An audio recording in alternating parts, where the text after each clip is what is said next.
Hey, what's going on, guys? It is Psycho or Sam here, and welcome back to my channel, guys. And today I'm here with a brand new 5 tips video where I will give you guys 5 tips to make your horror levels better and actually give you tips on how you can create them from scratch. If you enjoyed this video, make sure to hit that like button down below, hit that subscribe if you want to stay up to date for new videos like this, and let us know in the comments down below what your thoughts and tips are on how to make a horror level. And let's get started with this. First and foremost, I want to start off with the basic. You can use models that are not related to horror assets that you download through the asset store.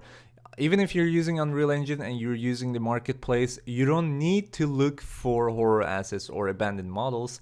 You can still make them, purchase or download whatever kind of building model you want and make it look horror by actually adding your artistic skills into it, such as adding the vegetation that is required, the plants on the walls, ivy, really important part, perhaps some grass here and there, and obviously make sure to kind of give that creepy vibe off no matter what kind of model you're using. I've seen a lot of people who are just like, well, I can't find any horror models on the asset store, so I'm not gonna make a horror level, which is sad because they're not willing to take that extra step for their game. So don't be like that. Take that extra step and actually download whatever model suits you and add your artistic skills into it. Also, make sure to use lighting in a very good sense. That is your directional light for your levels, such as the sun and perhaps some other lighting that you're gonna use.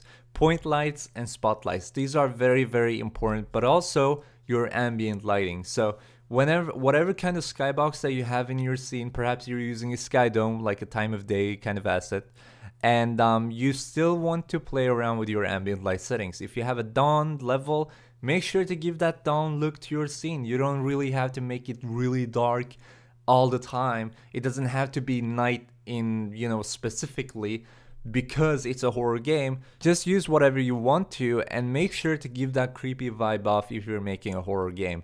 That's all there is to it. And to give a creepy vibe, use your models properly. Whatever models you're using for the trees, for the grasses, whatever, for the buildings, whatever you're using, give that creepy vibe off by using lighting in a very good sense. Make sure to use your shadows to cast onto the player to give that creepy vibe off.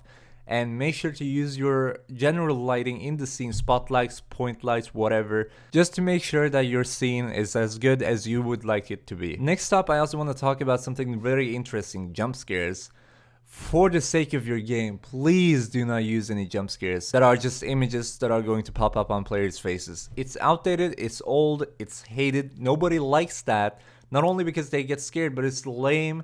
And so lame, because if I pay money for a game that is going to supposed to be scare me, I don't want it to have a 2D image that is going to pop up in my face every 2 seconds. That's just boring. Instead of using 2D images, use your 3D models properly and make sure that they are actually very, very creepy. To ensure that they are creepy, you need to use first and foremost materials that are going to fit your game, and also shaders that are going to make these characters look extra little bit of creepy. If you need to, make sure to lay down your 3D modeling skills and don't be scared of adding some models to your 3D character model. But no matter what you do, guys, just skip using those images as 2D jump scares. It's so boring. And number 4, I also want to say, connect the level with the characters. Perhaps if you're using some dead models for whatever character you're using, like an NPC that has died before in an, I don't know, like a bunker or something, maybe have some blood leading there and make sure that the player is going to find that path if you're actually having like a quest or something that is very, very important there. Make sure to have it obvious, but also not too obvious. This is contradictory, I know.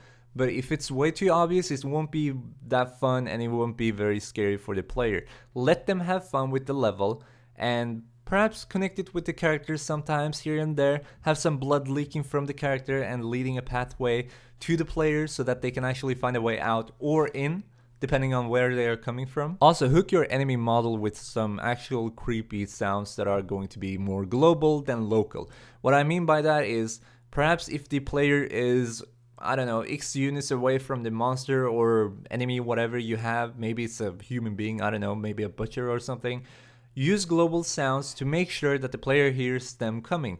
And you can make that sound like a bell, some sort of camera sound, like perhaps in the game, perhaps the player places a camera or a drone or something along the line, and whenever the enemy passes by, it kind of makes like a sound really loud, and the player or the enemy is really like busy with taking down that drone or camera or whatever.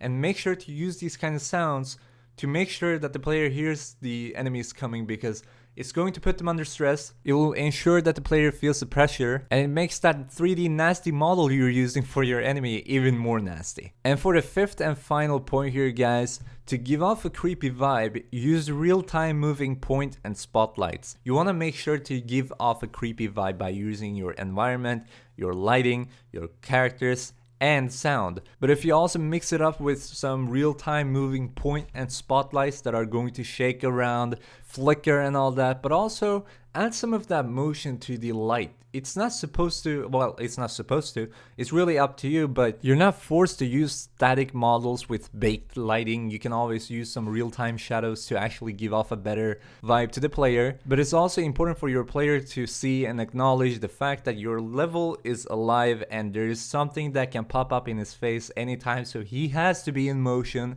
and look himself around. And while he's on motion and looking himself around, you can use some of your artistic skills to kind of brag off and show off your level designing skills. And it's a good way of actually scaring the player even more, rather than using unnecessary 2D images that are just going to pop up in his face. What's fun about that? But thank you very much for watching this video, guys. I hope you all enjoyed and found it helpful. Let me know in the comments down below if you're making a horror game and you need some help with it, because I could make more tutorial videos that are related to horror games, because I have made some back in the day, back in my old days.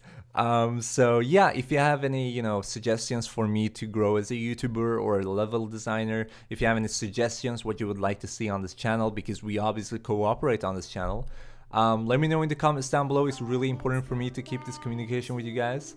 And yeah, if you enjoyed this video, leave a like down below, and also subscribe if you want to stay up to tune for new videos coming soon, and I will catch you guys later. Peace out.